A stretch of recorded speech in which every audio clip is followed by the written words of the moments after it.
New images surrounded Goldmund in this city. A new life began for him. Landscape and city had received him happily, enticingly, generously, and so did this new life, with joy and many promises. Although sorrow and awareness remained essentially untouched in his soul, life, on the surface, played for him in rainbow colors. The gayest and lightest period in Goldmund's life had begun. Outwardly, the rich bishop city offered itself in all its arts. There were women and hundreds of pleasant games and images. On the inside, his awakening craftsmanship offered new sensations and experiences.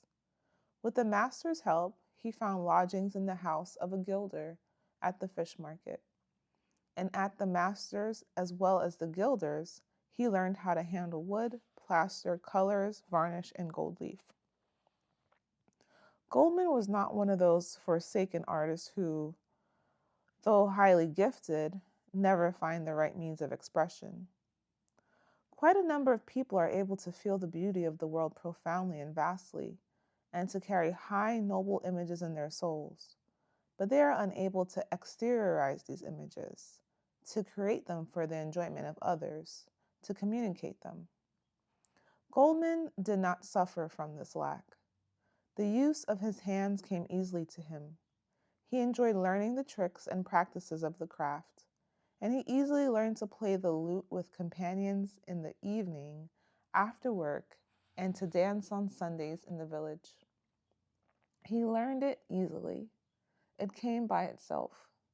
He worked hard at wood carving, met with difficulties and disappointments, spoiled a few pieces of good wood, and severely cut his fingers several times.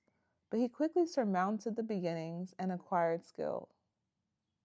Still, the master was often dissatisfied with him and would say, "Fortunately, we know that you're not my apprentice or my assistant, Goldmund. Fortunately, we know that you've wandered in from the woods and that you'll go back there someday. Anybody who didn't know that you're a homeless drifter and not a burglar or artisan might easily succumb to the temptation to ask this or that of you, the things every master demands of his men. You don't work badly at all when you're in the mood. But last week you loafed for 2 days. Yesterday you slept half the day in the courtyard workshop, instead of polishing the two angels you were supposed to polish." The master was right, and Goldmund listened in silence, without justifying himself. He knew he was not a reliable, hard-working man. As long as a task fascinated him, posed problems, or made him happily aware of his skill, he'd work zealously. He did not like the heavy manual work or chores that were not difficult but demanded time and application.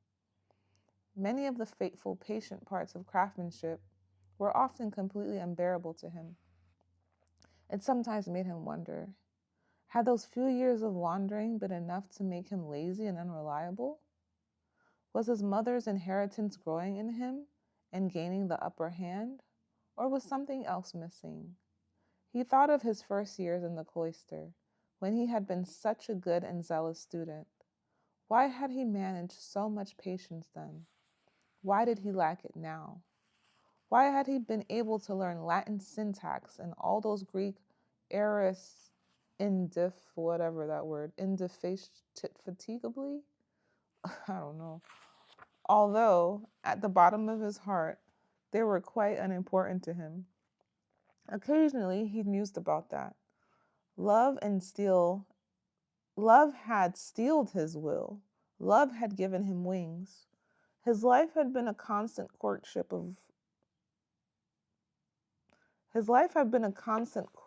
of Narcissus, whose love one could woo only by esteem and recognition. In those days, he was able to slave for hours and days in exchange for an appreciative glance from the beloved teacher. Finally, the desired goal had been reached. Narcissus had become his friend, and strangely enough, it had been that learned Narcissus who had shown him his lack of aptitude for learning, who had conjured up his lost mother's image, Instead of learning monkhood and virtue, powerful drives and instincts had become his masters: sex, women, desire for independence, wandering. Then he saw the master's Madonna and discovered the artist within himself. He had taken a new road, had settled down again. Where did he stand now? Where was this road leading him? Where did the obstacle stem from? At first, he was unable to define it. He knew only this, that he greatly admired Master Nicholas, but in no way loved him as he had Narcissus, and that he took occasional delight in disappointing and annoying him. This, it seemed, was linked to the contrast in the master's nature. The figures by Nicholas's hand, at, at least the best among them, were revered examples for Goldmund, but the master himself was not an example.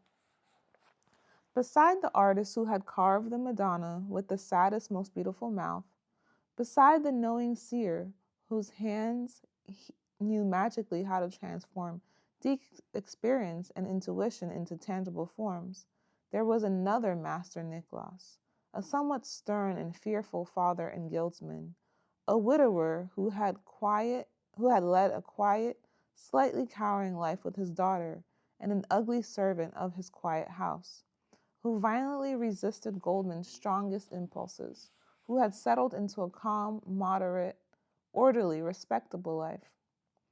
Although Goldmund venerated his master, although he would never have permitted himself to question others about him or to judge him in front of others, he knew after a year, to the smallest detail, all that was to be known about Nicholas. This master meant much to him. He loved him as much as he hated him. He could not stay away from him. Gradually, with love and with suspicion, with always vigilant curiosity, the pupil penetrated the hidden corners of the master's nature and of his life. He saw that Nicholas allowed neither apprentice nor assistant to live in his house, although there would have been room enough. He saw that he rarely went out and equally rarely invited guests to his house. He observed that he loved his beautiful daughter with touching jealousy, and that he tried to hide her from everyone. He also knew that behind the strict premature abstinence of the widower's life, instincts were still at play, that the master could strangely transform and rejuvenate himself when an order occasionally called him to travel for a few days. And once, in a strange little town where they were setting up a carved pulpit, he had also observed that Nicholas had clandestinely visited a whore one evening, and that he had been restless and ill-humored for days afterwards. As time went on, something other than this curiosity tied Goldmund to the master's house and preoccupied his mind. The master's beautiful daughter Lisbeth attracted him greatly. He rarely got to see her. She never came into the workshop, and he could not determine whether her brittleness and reserve with men was imposed by her father or was part of her own nature. He could not overlook the fact that the master never again invited him for a meal, that he tried to make any meeting with her difficult. Lisbeth was a most precious, sheltered young girl. He could not hope to have a love affair with her or a marriage. Besides, anyone who wanted to marry her would have to come from a good family, be a member of one of the higher guilds, and probably have money and a house besides. Lisbeth's beauty, so different from that of the gypsies and peasant women, had attracted Goldmund's eyes that first day. There was something about her that he could not decipher, something strange that violently attracted him, but also made him suspicious, irritated him even. Her great calm and innocence, her well-mannered purity were not childlike. Behind all her courtesy and ease lay a hidden coldness, a condescension, and for that reason her innocence did not move him or make him defenseless. He could never have seduced a child, but annoyed and provoked him. As soon as her figure became slightly familiar to him as an inner image, he felt the urge to create a statue of her, not the way she was now, but an awakened, sensuous, suffering face, a Magdalene, not a young virgin. He often dreamed of seeing her calm, beautiful, immobile face distorted in ecstasy or pain, of seeing it unfold and yield its secret. There was another face alive in his soul, although it did not altogether belong to him, a face he longed to capture and recreate artistically. But again and again it drew back and shrouded itself, his mother's face. It was no longer the face that had appeared to him one day, from the depths of lost memories, after his conversation with Narcissus. It had slowly changed during his days of wandering, his nights of love, during his spells of longing, while his life was in danger, when he was close to death. It had grown richer, deeper, subtler. This was no longer his own mother. Her traits and colors had by and by given way to an impersonal mother image of Eve, of the mother of men. The way some of Master Nicholas's Madonnas powerfully expressed the suffering mother of God with a perfection that seemed unsurpassable to Goldmund. He hoped that one day, when he was more mature and surer of his craft, he would be able to create the image of the worldly mother, the Eve mother, as she lived in his heart, his oldest, most cherished image, an inner image that had once been the memory of his own mother, of his love of her, but was now in constant transformation and growth. The faces of Lise, the gypsy, of the knight's daughter Lydia, of many other women had fused with that original image. Each new woman added to it, each new insight, each experience and event worked at it and fashioned its traits. The figure he hoped to be able to make visible someday was not to represent any specific woman, but the source of life itself, the original mother. Many times he thought he saw it. Often it appeared in his dreams, but he could not have said anything about this Eve's face, or about what it was to express, except that he wanted it to show the intimate relationship of ecstasy to pain and death. Goldmund learned a great deal in the course of a year. He became an able draftsman, occasionally beside wood carving. Nicholas also let him try his hand at modeling with clay. His first successful work was a clay figure, a good 2 spans high. It was the sweet, seductive figure of little Julie, Lydia's sister. The master praised this work, but did not fulfill Goldmund's wish to have it cast in metal. He found the figure too unchaste and worldly to become its godfather. Then Goldmund started working on a statue of Narcissus in wood, portraying the Apostle John. If successful, Niklas wanted to include the figure in a crucifixion group he had been commissioned to execute, and on which his 2 assistants had been working exclusively for quite some time, leaving the final touches to the master. Goldmund worked with profound love at the statue of Narcissus. He rediscovered himself in this work, found his skill and his soul again every time he got off the track, which happened often enough. Love affairs, dances, drinking with working companions, dice playing, and many brawls would get him violently involved.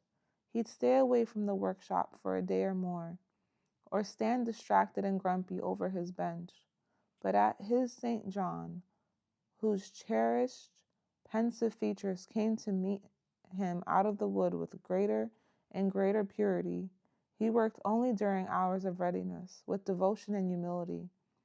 During these hours he was neither glad nor sad, knew neither carnal longings nor the flight of time. Again he felt the reverent, light, crystal feeling in his heart, with which he had once abandoned himself to his friend, happy to be guided by him. It was not he who was standing there, creating an image of his own will. It was the other man, rather. It was Narcissus who was making use of the artist's hands in order to step out of the fleeting transitions of life, to express the pure image of his being. This, Goldmund sometimes felt with a shudder, was the way true art came about. This was how the master's unforgettable Madonna had been made, which he had visited in the cloister again and again on many a Sunday. A few good pieces among the old statues were standing upstairs in the master's foyer and had come into being the secret, sacred manner. And one day, that other, the unique image, the one that was even more hidden and venerable to him, the mother of men, would come out in the same manner. Ah, if only the hand of man could create such works of art, such wholly essential images, untainted by will or vanity. But it was not that way. Other images were created, pretty, delightful things, made with great mastery, the joy of art lovers, the ornament of churches and town halls, beautiful things, certainly, but not sacred, not true images of the soul. He knew many such works, not only by Niklas and other masters, works that, in spite of their delicacy and craftsmanship, were nothing but playthings. To his shame and sorrow, he had already felt that in his own heart, had felt in his hands how an artist can put such pretty things in the world, out of delight in his own skill, out of ambition and dissipation. When he realized this for the first time, he grew deathly sad. Ah, it was not worth being an artist in order to make little angel figures and similar frivolities, no matter how beautiful. Perhaps the others, the artisans, the burghers, those calm, satisfied souls, might find it worthwhile, but not he. To him, art and craftsmanship were worthless unless they burned like the sun and had the power of storms.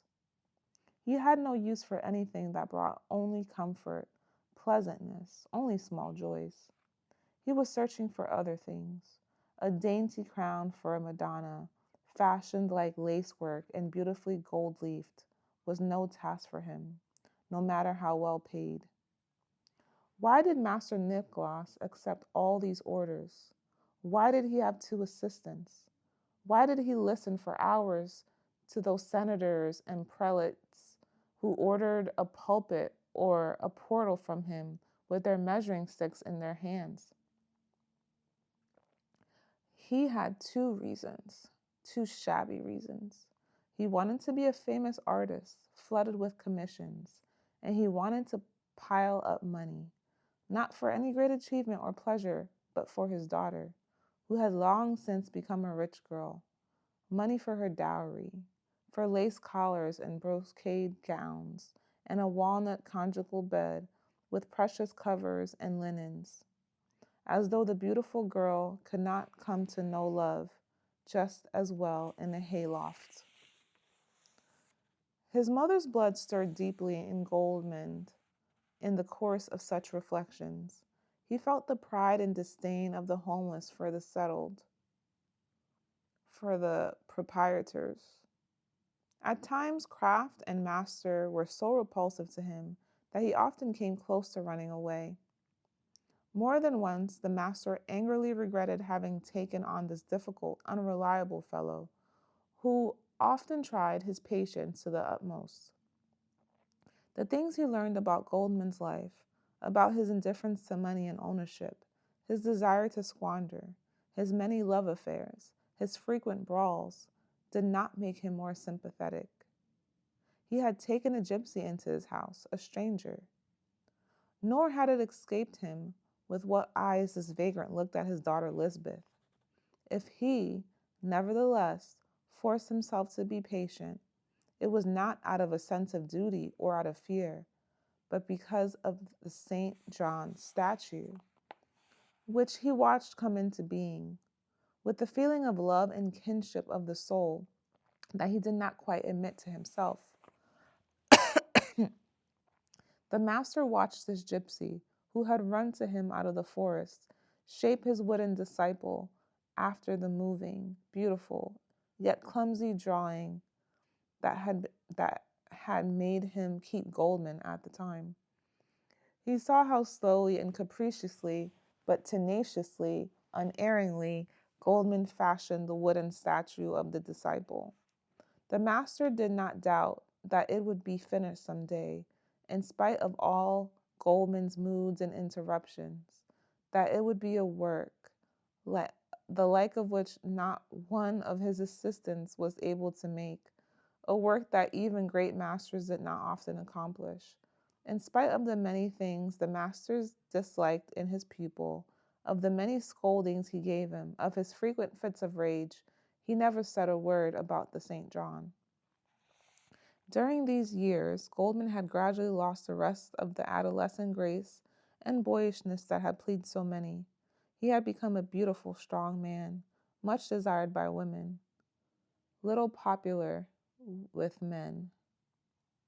His mind, his inner face, had greatly changed as well since the days Narcissus awakened him from the happy sleep of his cloister years.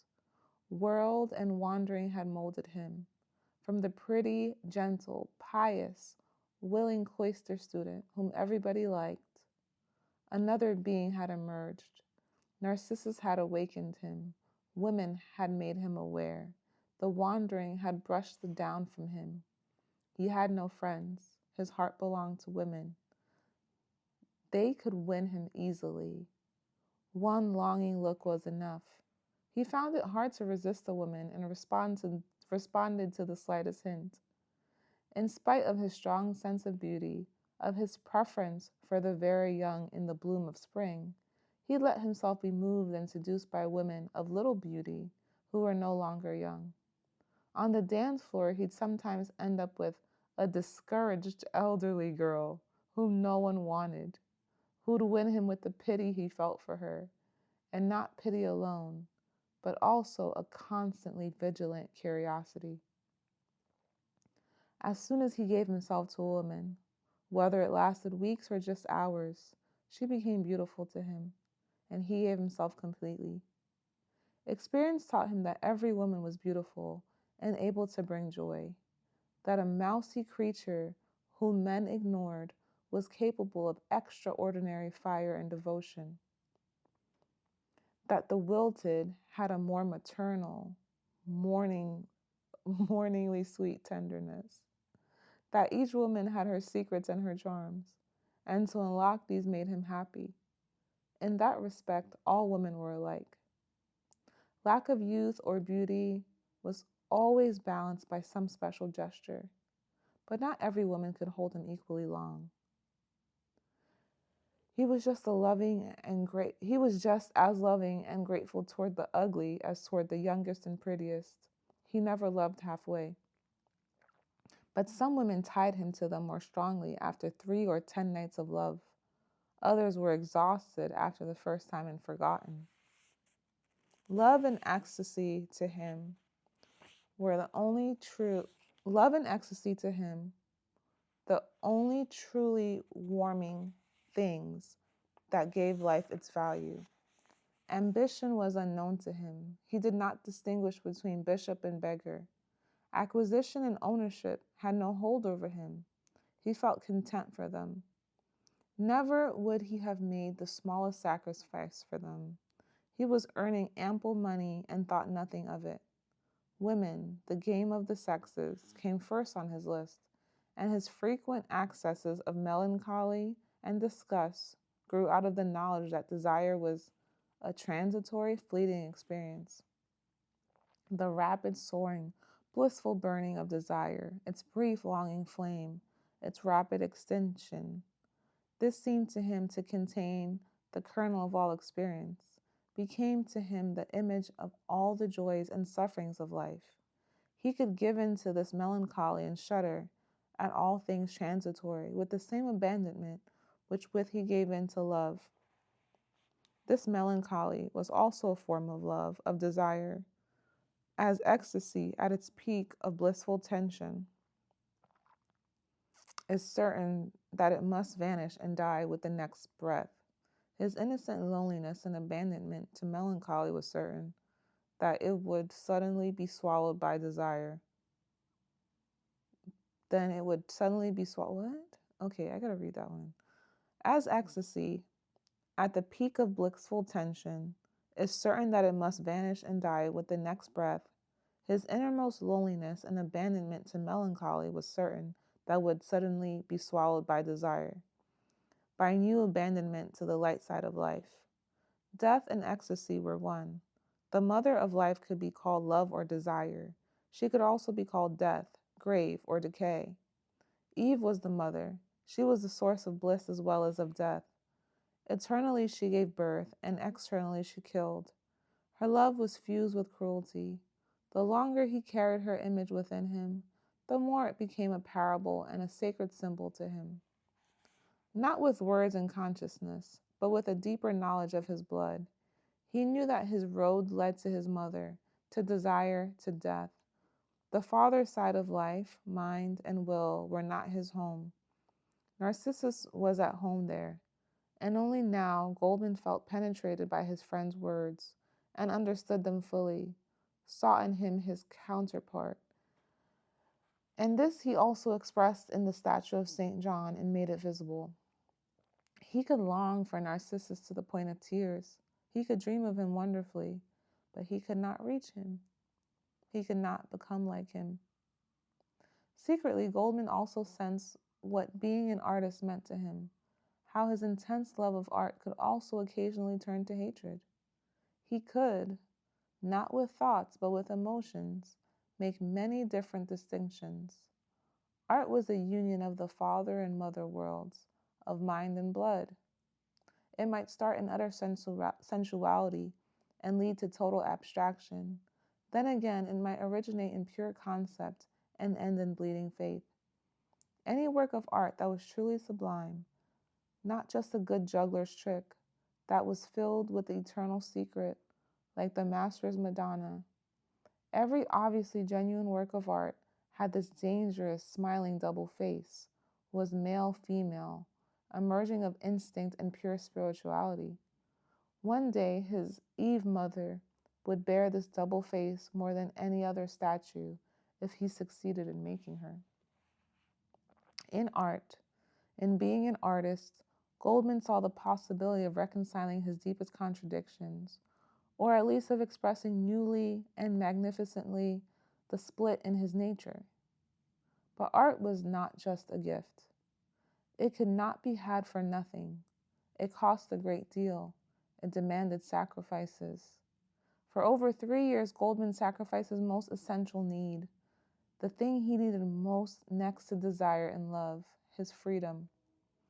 Being free, drifting in a limitless world, the hazards of wandering, being alone and independent, all that he had renounced.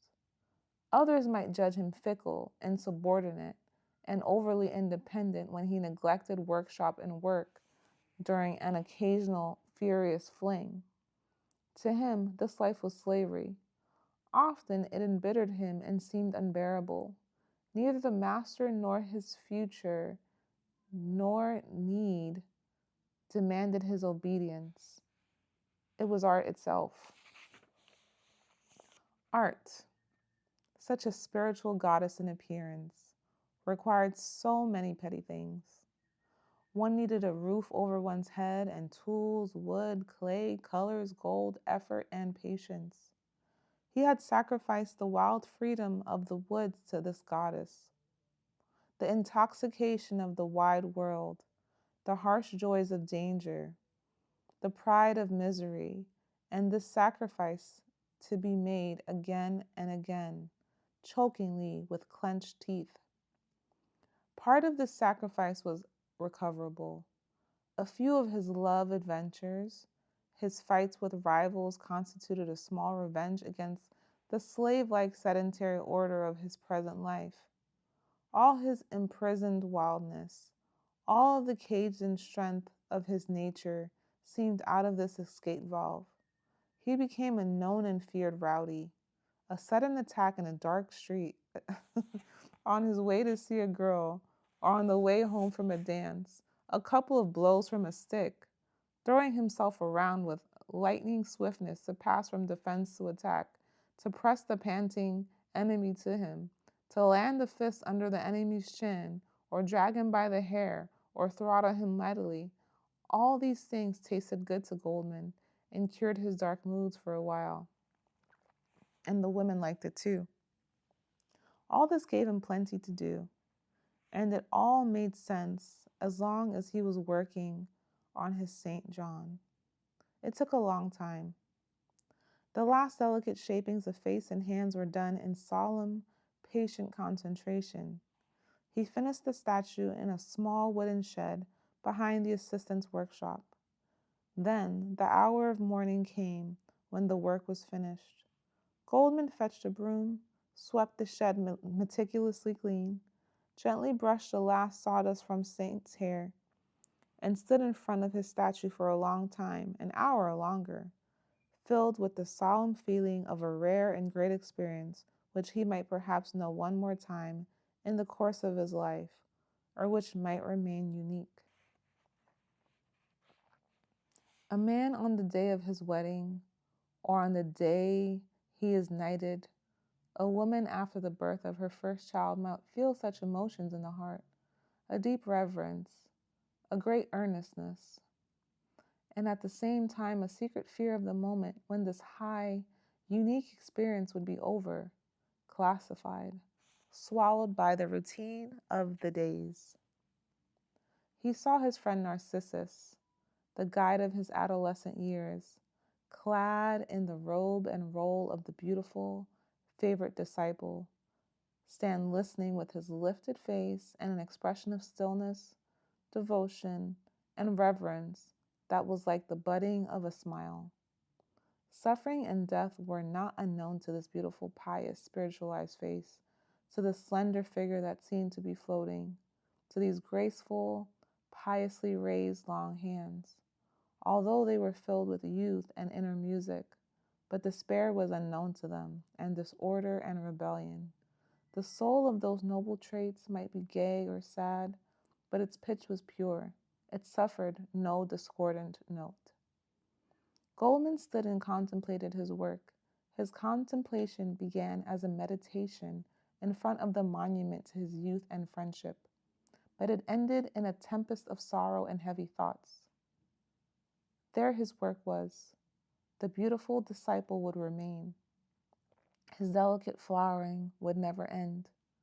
But he, the maker, would have to part with his work.